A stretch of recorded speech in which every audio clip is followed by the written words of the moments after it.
Good morning, boys and girls. So last week we read Splat the Cat in the Pumpkin Picking Plan, and we are going to keep going with that pumpkin theme because it is still October.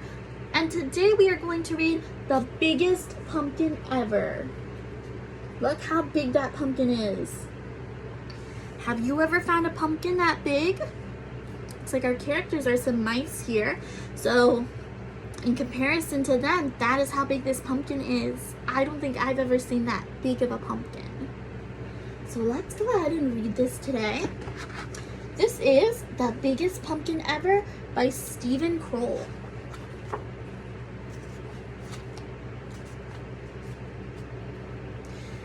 Once there were two mice who fell in love with the same pumpkin. And it looks like over here we have our pumpkin patch. So here are all the plants beginning to grow. So this is what it looks like when pumpkins are starting to grow.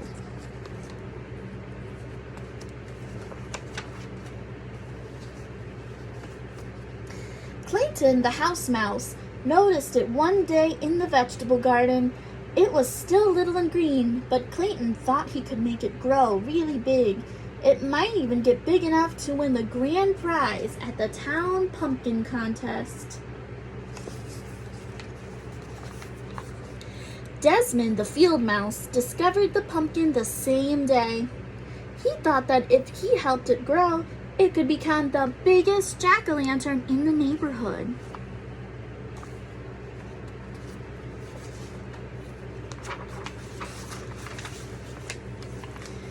That afternoon, Clayton watched the pumpkin. He also mixed up some fertilizer of manure and water. He spread the mixture around the pumpkin to make it grow larger. So, fertilizer is something that helps the plants grow. So that's why he mixed it up and he's putting it on his pumpkin so that it can get big and grow nice and big and strong.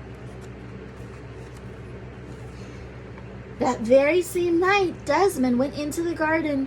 He watered the pumpkin too. He also spread some manure mixed with water around it.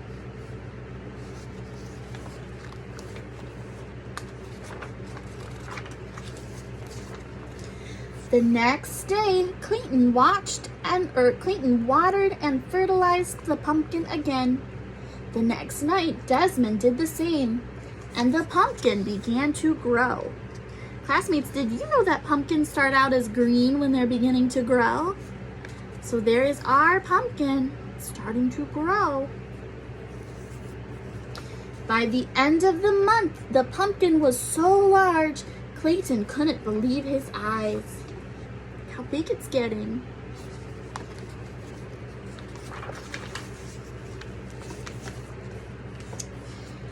My goodness, said Clayton's mother. And it's not even full grown. Clayton shrugged. All I do is water it, he said.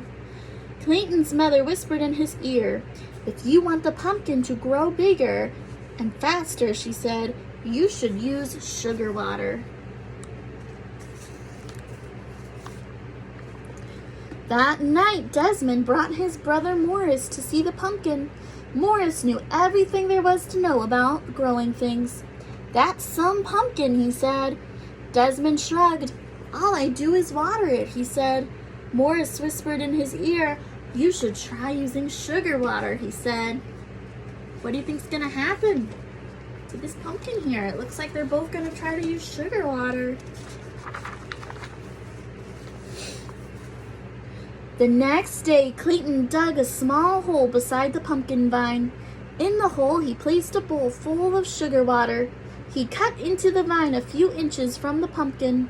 In the cut, he put one end of a piece of candle wick. Then he put the other end in the bowl of sugar water. That night, on the other side of the pumpkin, Desmond did exactly the same thing. All right, so this is going to help the sugar water get into that pumpkin to help it grow. Within a week, the pumpkin was twice the size it had been. Within 2 weeks, it was absolutely enormous. So enormous means it was really big. It was getting so huge.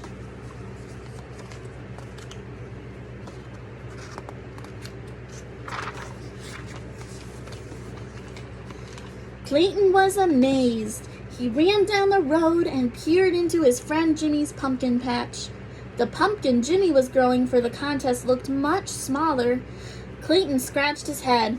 "I have an amazing pumpkin," he said out loud, "and I think I'm going to win the contest."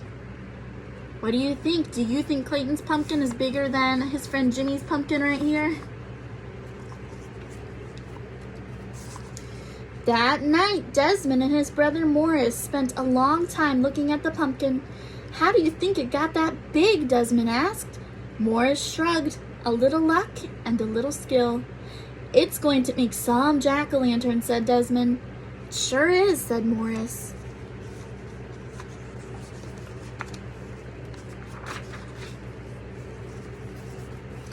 A week later, Clayton noticed the pumpkin was bigger than the family car. During the day, everyone he knew came by to admire it. So they came by to look at it, to appreciate it, to see how big it was. And at night, all the field mice gathered around to do the same. By now, summer was almost over. In a week, the pumpkin would be full grown and start turning yellowish and then orange.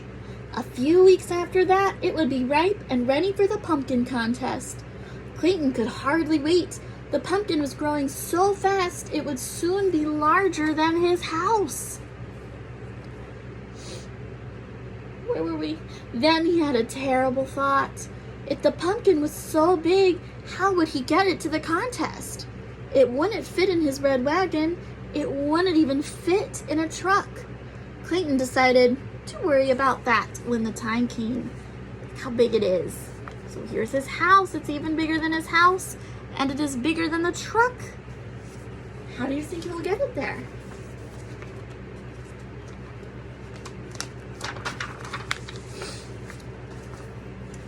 That night the weather grew colder. Thinking that there might be an early frost, Clayton rushed out to the pumpkin with his blanket. One was not enough. Soon he was rushing back and forth, carrying all the blankets from his house. As he worked, he hummed a little song, and as he hummed, he heard someone else singing. He also began to realize that someone else was covering the pumpkin with blankets. Oh no, what do you think's gonna happen? Desmond too had seen the danger of an early frost. He too had brought blankets for the pumpkin, and as he worked, he sang a little song. And as he sang, he began to realize that someone else was working and humming. Oh no. Clayton stopped humming. He put down his pile of blankets and peered around the corner of his pumpkin. Desmond stopped singing. He put down his blankets and peered around the corner of his pumpkin. The two of them bumped heads and fell down. "You've been feeding the pumpkin," said Clayton. "You've been feeding the pumpkin," said Desmond. "That's why it got so big," said Clayton. "That's why it got so big," said Desmond. They burst out laughing.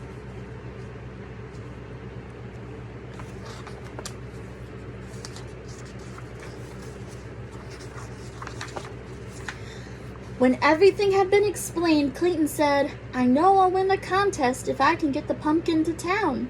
Desmond smiled. "I'll help you. Just let me carve the pumpkin into a jack-o'-lantern for Halloween when the contest is over." "It's a deal," said Clayton. "A deal," said Desmond. And they shook on it. So they shook hands. So they knew that they could both share the pumpkin as long as after the contest it was carved into a jack-o'-lantern. The morning of the contest was bright and sunny. Mice were bringing their pumpkins to the town square by truck and car and wagon. Some were rolling them on the ground.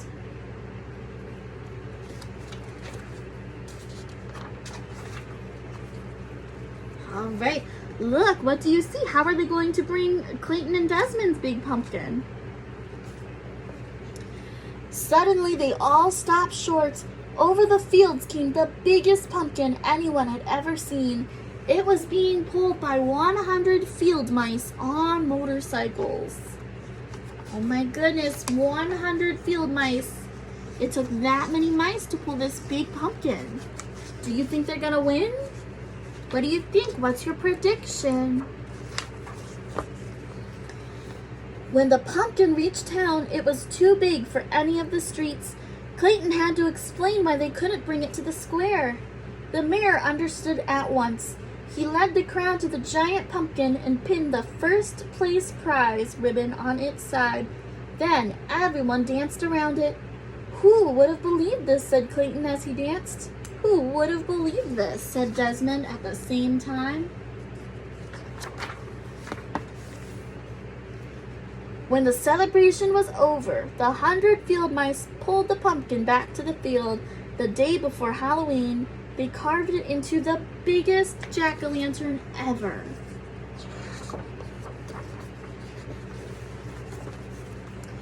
And on Halloween night, its wonderful smiling face could be seen glowing for miles around. That is a pretty amazing jack-o'-lantern. Look how big it is. All right, the end. So friends, that was the biggest pumpkin ever. All right, thank you for reading it with me. Bye-bye.